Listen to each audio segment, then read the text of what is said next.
You guys, I just got off the phone with a client and she's doing so freaking well. I just had to debrief like live because I need some place to put all of these emotions. So you guys are getting it. Holy moly. So we've been working together for 6 weeks.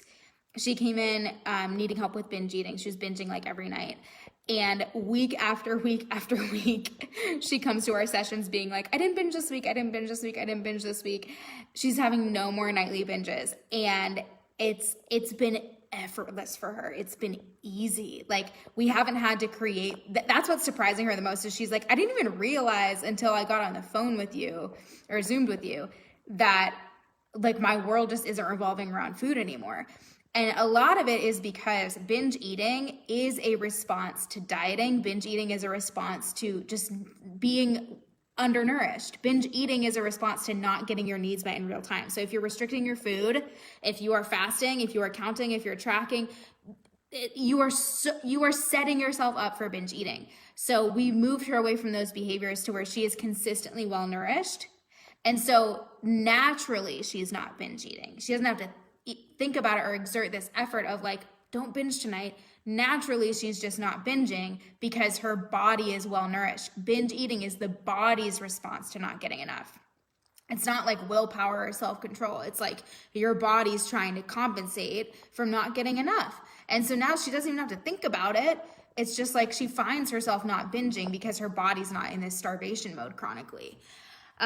So that's an enormous win for her, but she's just able to operate now from this place of genuine self-care where she's like, I want the best for myself. It doesn't feel like she has to push herself to do these self-care behaviors, to do healthy things, because we have cultivated this foundation of self-compassion of, oh, I genuinely want the best for myself long-term. So I value that. I value my long-term health and well-being. So what action steps do I need to take now to align with that value?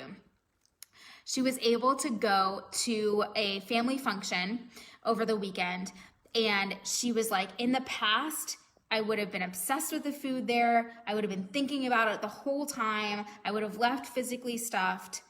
I would have planned my whole week around indulging. I would have certainly restricted my food that day so that I could indulge at night. And she was like, I ate normally throughout the day. I didn't take my health version of the dish. I just took what I wanted. Like she was flexible. She like had a snack because she was a bit hungry when she was there. Then she went on to be present and engaged with her family. She ended up eating dinner a little bit later because she was hungry. And then she, moved on. She got home. She felt good, really good.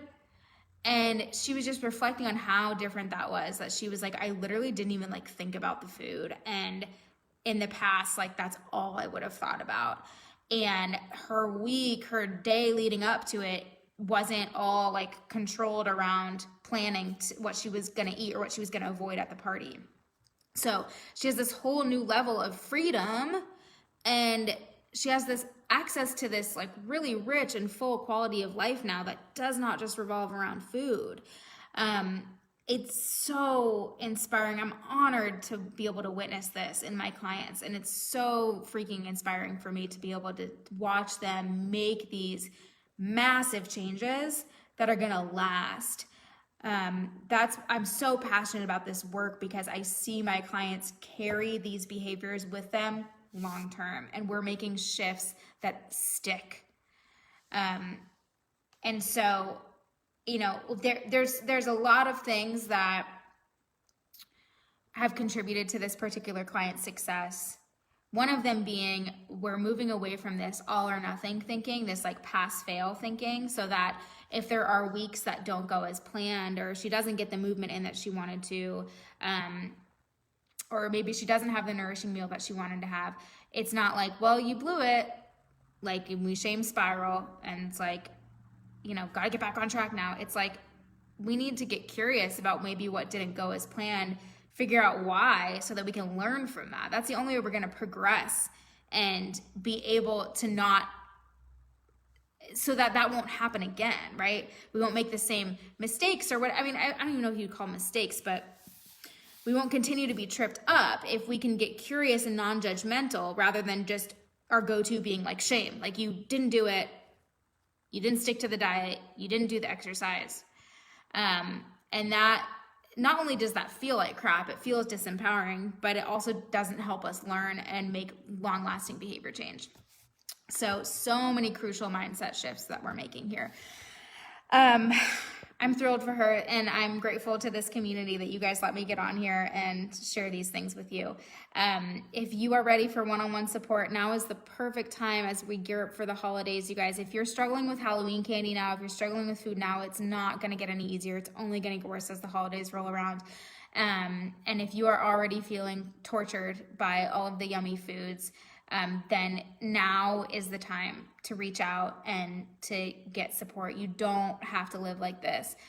Eating does not have to be stressful. Food, your weight, these are not things that your world should revolve around. I want you to be able to go into this holiday season present, engaged, confident, happy, carefree. That is possible for you. So if you are ready for support, you can head to mariascrementi.com and apply for a call. You can always reach out to me, send me a message, comment on this video, and we can get in touch. But I love you guys. Have a great Halloween weekend. My friends are in town. They came to Nashville. They haven't been here in a while, so I'm super excited to see them. So I might be on here a little bit less, but if you need anything at all, the best way to get in touch with me is message me, and I will be sure to get back to you as soon as I can. All right. Love you guys. Talk to you soon.